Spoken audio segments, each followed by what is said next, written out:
Of all the TV shows that I watched growing up in the 80s, and holy crap, there were a lot of them, the one I loved the absolute most was Little House on the Prairie.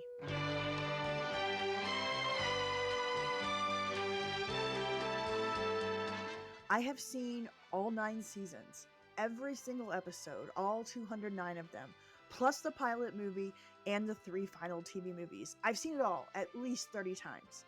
At least. I own the entire series on DVD. I've read every book. I've been to the real life home of Laura Ingalls Wilder twice. So I guess you could say I'm a fan. And not just of Little House on the Prairie, but of Michael Landon too. He was my TV paw, and I devoured every TV show he starred in. But Little House was his masterpiece. He created the series, adapted Laura's story for television, wrote and directed a majority of the episodes. Really, if it wasn't for Landon, there would have never been a Little House on the Prairie TV show. He's the biggest reason this sweet and wholesome story of a pioneer family in late 19th century America is still so very loved today. But guys, if I'm being honest, some of those Little House on the Prairie episodes, which mostly came from the mind of Landon, were absolutely nuts. And we need to talk about it. Hi, my name is Natalie, and this is my channel, My So-Called Gen X Life, where I talk about all things 70s, 80s, and 90s. And today, I'm diving into the most disturbing episodes of Little House on the Prairie.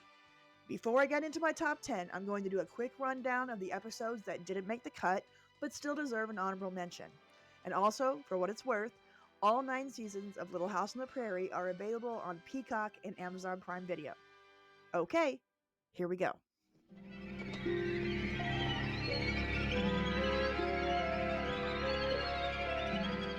Laura is excited to go hunting with Charles for the first time in the season 3 episode The Hunters. But while unrolling her bedroll, she accidentally knocks over a loaded gun. It goes off and shoots Charles in the abdomen. Laura goes to find help, but the only person she comes across is an elderly blind man. It will take a miracle to save Charles. God, don't let her see me die.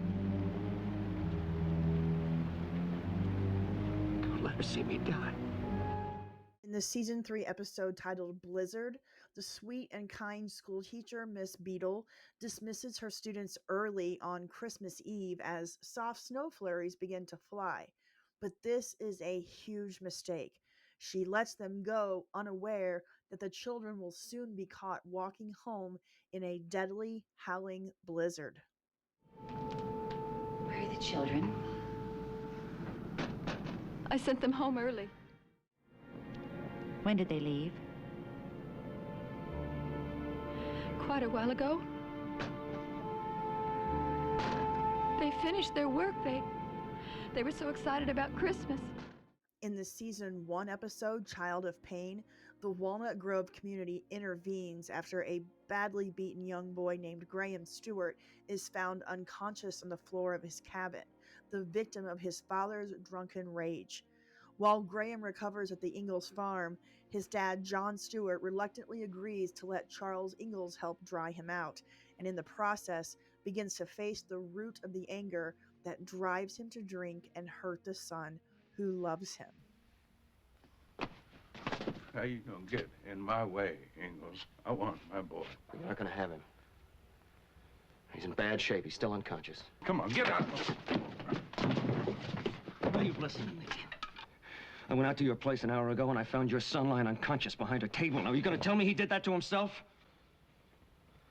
In the season 3 episode titled The Monster of Walnut Grove, Mary and Laura are out in town for a night of window soaping on a spooky Halloween Eve. And when they pass the Olsons' house, Laura hears a loud argument between Nels and Harriet. She peers in the window just in time to witness Mr. Olson swing his sword and cut off Mrs. Olson's head.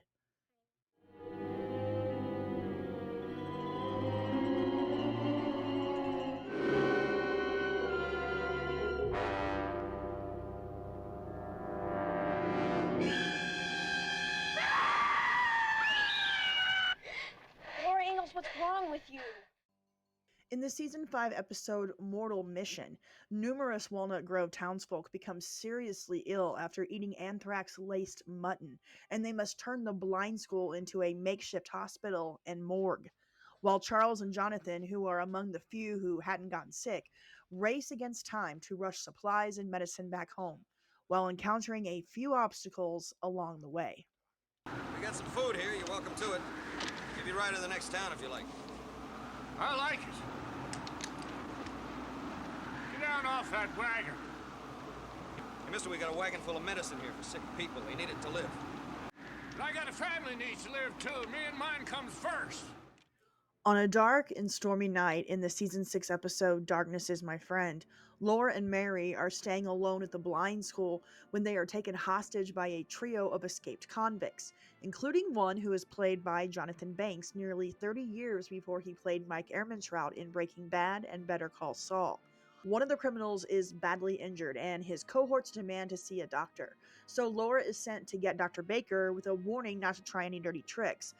But a terrified Laura tells her pa what's going on, and Charles shows up posing as Dr. Baker, and then the real doctor arrives and Charles is forced to be resourceful to disarm the crooks. I didn't know what to do. Pa, they said if I told anybody they went to school, I'd never see Mary alive again. Albert, just stay here with your sisters. What are you going to do, Pa? I don't know just yet. But one of them needs a doctor.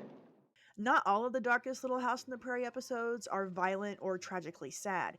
Some stuck with viewers simply because they were so weird that they bordered on disturbing, which is definitely the case with Season 8's The Reincarnation of Nellie. This is the episode where Nancy Olson is introduced when she is adopted by Harriet, who proceeds to try her best to turn her into a clone of Nellie. This on its own is creepy enough, but it's not the only dark element of this two-parter. Nancy locks Belinda in the ice house so she could get the lead part in a school musical, and then the townsfolk of Walnut Grove decide that the best punishment for the little girl is public humiliation.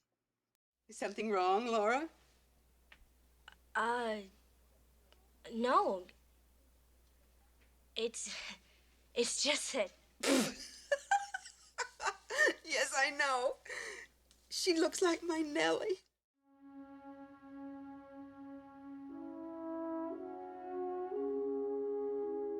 In the season 4 episode Be My Friend, a troubled unmarried girl gives birth to a child in secret and has to abandon the baby in a basket downstream before her father discovers the potential scandal. Her dad is an absolutely unreasonable menace who drove his wife away with his fanatical abuse of the Bible. Meanwhile, Laura discovers clues via messages in a bottle, including one with a photograph of a mysterious girl, that lead her and Charles to discover the abandoned love child. Laura takes the child in and cares for it like it was her own, not knowing it belongs to a timid young woman with an abusive father, while Charles works through this 90-minute episode to solve the mystery of the child, the messages, and the reason why the young mother abandoned her baby.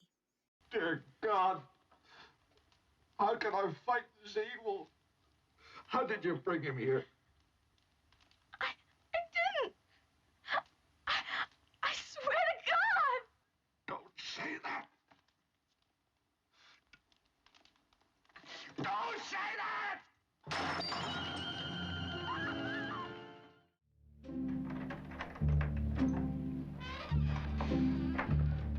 Little House wasted no time in including incredibly dark episodes, with one of the most harrowing arriving in the very first season. The 18th episode of Season 1 is titled Plague, where an unsuspecting Walnut Grove experiences a deadly epidemic of typhus, and Charles must team up with Doc Baker and Reverend Alden, who work together to the point of exhaustion, tending to the community's sick and dying. The desperate men know they must find the source of the plague if they expect to stop the deadly epidemic. This episode is dark, not just because of the origin and the effects of the disease itself, but also because of the multiple deaths. This episode doesn't hold back from showing just how brutal disease outbreaks in the late 19th century could be. It was one of the first times that Little House showed just how easily it could switch from wholesome to horrific, and to this day, many fans remember Plague as one of the most difficult episodes to get through. Good day to you, Ingalls.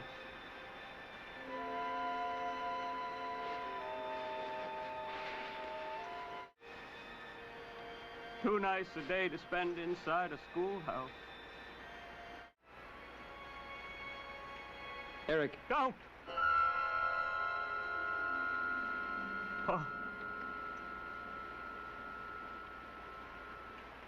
Paul is sleeping.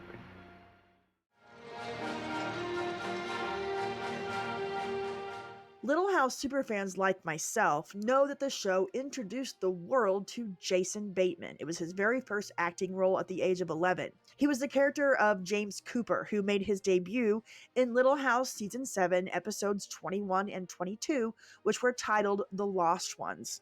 However, it was a deeply dark and tragic introduction as young James and his little sister Cassandra witness both of their parents being killed in an accident right before their eyes. For me, this is one of the most memorable scenes in the show's 9 seasons. After the accident, Charles is in charge of finding the kids a new home, but no one is happy with the arrangements that are made, so the Ingalls family end up adopting James and Cassandra. This episode deals with tragedy, instant orphans, heartbreak over losing parents at a young age, and having to start over with a new family. The young Bateman gave a powerful performance in a role that is filled with pain and devastation as he deals with his new reality, despite how friendly the Ingalls are. Look, let's not take any chances. I'll drive my wagon down, then come on back and drive yours. Thanks, man. I'll manage. You sure? Yeah. All right, suit yourself, but take it slow. Use that brake a lot. Don't let the wagon push on those horses. Could spook them. All right, Alvin, bring her down. Well, let's get her done.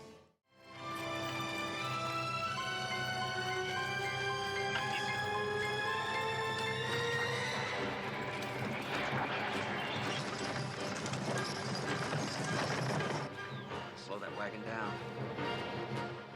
Old and tired, fine old man, washed his face in a frying pan, combed his hair with a wagon wheel, died with toothache in his heel. In season 6, fans saw the return of Victor French as Isaiah Edwards after a 3-year absence. He had left Little House to star in his own sitcom called Carter Country, which lasted 2 seasons. French's Little House homecoming was in season 6, episode 8, titled The Return of Mr. Edwards, which begins in the big woods where Edwards is now the foreman of a logging company. Just a few short minutes into the episode, a tree falls and nearly kills the returning character, and his worried wife Grace sends a letter to Walnut Grove to let the Ingalls know what has happened. This prompts a visit from Charles and Laura, who go to visit their wounded friend at his home. But the crippling logging accident has turned Mr. Edwards into an angry man who is unable to walk and spends all of his time alone in his room. He has given up on life and is locked in a deep depression. Charles and Laura do everything they can to help snap him out of it, but Charles soon realizes that his dear friend plans to take his own life. Is there anything he can say or do to bring back the Mr. Edwards that viewers grew to love? Well, I'm not going to spoil it for you if you haven't seen it. For those of you who have, leave a comment below about what happens at the end of this episode. Oh, and I guess I should mention that this episode features future Real Housewives of Beverly Hills star Kyle Richards, who plays Mr. Edwards' daughter, Alicia. All right, we're going back home now. No, We're going back home, and I'm not going to say anything about this. I'm not going back. Charles, please. Look, I'm half a man. I don't want to spend the rest of my life being a burden to Grace. Let me do it my way. Please.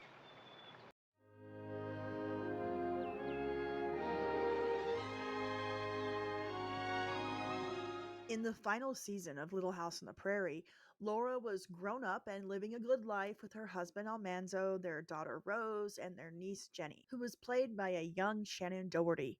But in the episode titled Rage, things take a disturbing turn when a struggling farmer named Thomas Stark has gotten himself so far in debt that he starts to lose his grip on reality after being denied a loan. He has gone bankrupt and completely snaps in the most horrific way. He goes home and shoots his wife and daughter dead, and all of this happens in the episode's very first act.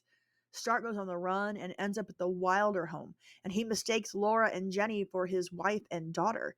When he sees baby Rose, he thinks his daughter has had a baby, so he holds them at gunpoint with threats of killing them again. and Laura and Jenny have to figure out how to escape.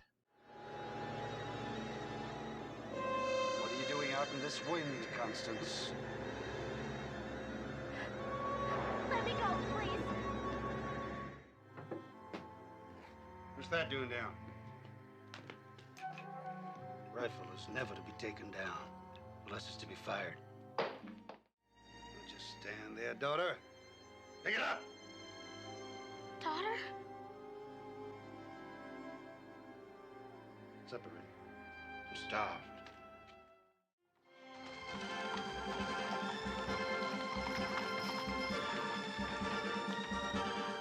Another extremely dark episode came in the final season. It's actually a two-parter titled Home Again, where we see the return of Pa and Albert to Walnut Grove. The Ingalls had moved to Burr Oak, Iowa in the season 9 premiere because they were struggling to make ends meet. But when Albert falls in with the wrong crowd in the big city and has multiple run-ins with the police, Charles quits his job and takes him home to Walnut Grove. He's at his wit's end, but he has hopes that some time in the country will do some good for his once straight-laced son. What Charles doesn't know is that Albert has a bigger problem than his friend group in the city or his behavior. He got himself addicted to morphine, and when he arrives in Walnut Grove, he immediately steals some from Dr. Baker, and the problem persists. Doc Baker realizes that something is wrong with his morphine pouches, and after doing some investigating, he realizes that someone switched the morphine for powdered sugar, and that someone is Albert. He tells Charles, who doesn't want to believe him, but Doc tells him to watch for symptoms of addiction, and he soon realizes that the drug is the cause of all the trouble. He finds the morphine in Albert's shoes and takes it to give back to Dr. Baker, and when Albert goes looking for it, Charles confronts him. With the help of his father, Albert must endure a violent detox that does get quite graphic at times. But that's what happens when you bring the dangerous world of drug addiction to Little House on the Prairie. And these episodes deliver a harsh life lesson. Oh, God, Paul! My son, please! You're all right! Oh, God, I'm gonna die! You're gonna live! I'm gonna die! You're gonna live! You're gonna die!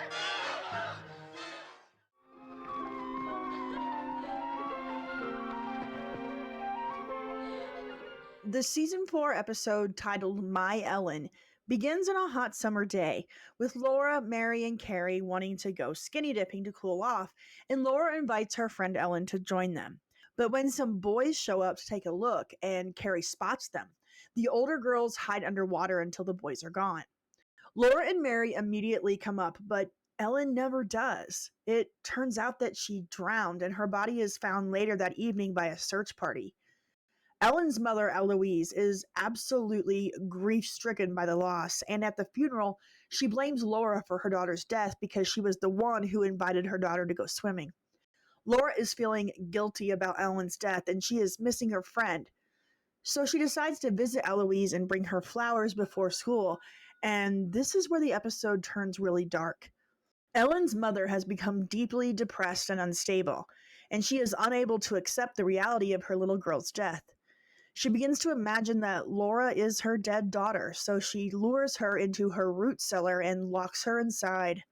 Charles frantically searches for his child while the grief-stricken woman prepares a birthday cake she intends to give to Laura, who she thinks is Ellen. With Laura trapped in the cellar and no one knowing what happened to her, the episode switches between the panic of Laura's family and the breakdown of a mother who lost her daughter. Come.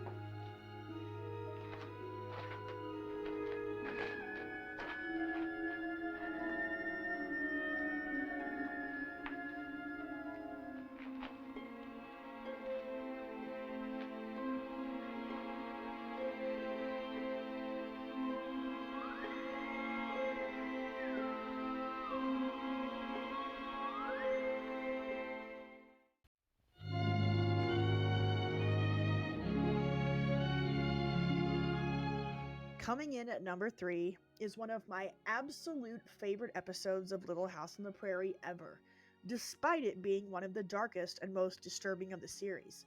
I'm talking about the season 2 episode titled A Matter of Faith, which begins innocently enough with the family preparing to go away for the weekend. Charles and the girls are leaving first, and then after Caroline bakes pies for a church function, she will join her family by getting a ride from Reverend Alden. As the family loads up the wagon, Caroline scrapes her leg on a wire, which at first she thinks is no big deal. Charles and the girls head out of town, and Ma gets to baking and enjoying the day by herself. But the scrape gets infected and starts to become painful, and Caroline starts to feel unwell. She suffers from dizzy spells, becomes extremely weak, and begins to hallucinate. For comfort, she reads the Bible and comes to the realization that she will have to open the wound herself or she could die. She heats a knife on the stove with the intent of draining the infection, but honestly, it seems as though she's about to cut her leg off. Things get crazy intense. Meanwhile, Reverend Alden shows up to the Ingalls vacation spot without Caroline, and Charles has a feeling that something's not right, so he quickly heads back home and finds his wife near death.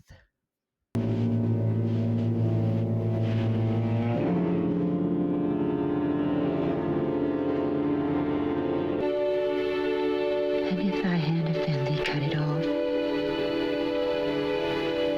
It is better for thee to enter into life maimed. And if thy foot offend thee, cut it off. It is better for thee to enter halt into life.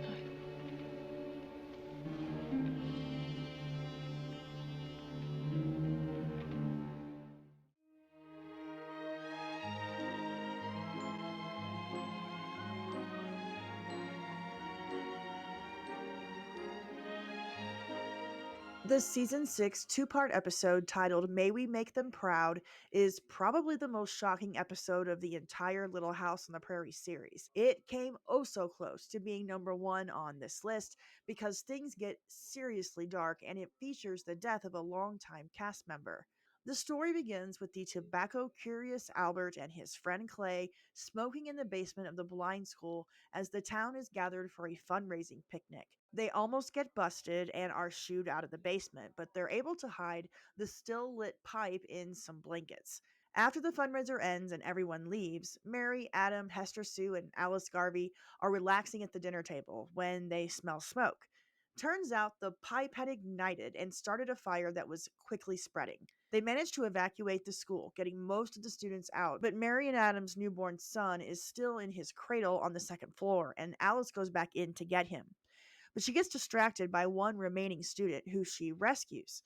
Finally, she goes back in to save the baby, but gets trapped in an upper room with no escape as she and the baby burn alive. Mary, Adam, Hester Sue, and the children can do nothing but hear her scream, and viewers witness Alice's final moments as she tries helplessly to break through the window. The whole thing is incredibly hard to watch and is arguably one of the most gruesome deaths of the show. This absolute tragedy results in several people struggling with the consequences. Mary is left grief stricken and doesn't say a word for weeks. Instead, she sits quietly, humming a lullaby to herself.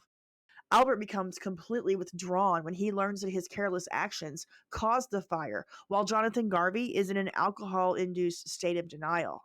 Mary is eventually able to acknowledge that she lost a child and does snap out of it, but only when Albert reveals that he believes he was responsible for the fire and runs away.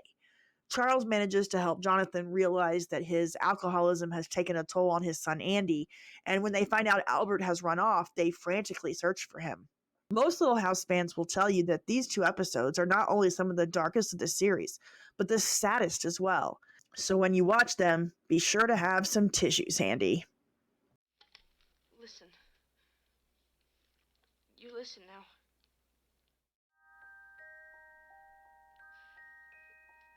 I know it's your favorite. Do you like it?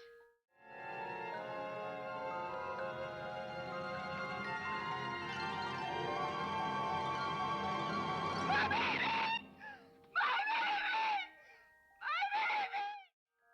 My baby! I didn't mean it! I didn't mean it! It was an accident! Oh, I didn't mean it!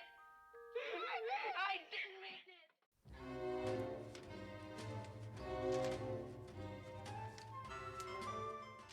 We have made it to number 1, and it should come as no surprise that the episode that tops the dark and disturbing list has to be the two-parter from season 7 titled Sylvia, which was written and directed by Michael Landon. It's about as far from wholesome as you could possibly get, and it's not an easy watch. So let's talk about it. It begins with new student Sylvia Webb arriving in Walnut Grove and her male classmates are quite curious because she has physically matured faster than most girls her age. Most of the boys want to peep in on Sylvia, but Albert befriends her and they quickly hit it off. What Albert doesn't know is that Sylvia is trapped in a horrifying world. She's being stalked by a mysterious masked man, and her father doesn't seem to care. If anything, he blames it on her. Eventually, Sylvia is attacked and sexually assaulted by the man in the mask and becomes pregnant. And the rumor starts to spread that Albert is the baby's father.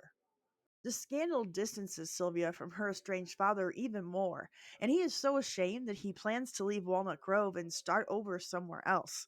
He decides to take Sylvia with him and claim that her husband died before the child was born. But Albert's got his own ideas. He wants to marry Sylvia, take her far away, and raise the baby as his own, but this puts him at odds with Charles, who refuses to let Albert throw away his future for a girl he just met and a child that isn't his. But then Sylvia's attacker, who turns out to be Albert's employer, or Hartwig, the town blacksmith, finds out that Sylvia is planning on leaving town, so he takes matters into his own hands. The ending of this two-part episode, in my opinion, is the darkest moment in Little House on the Prairie history.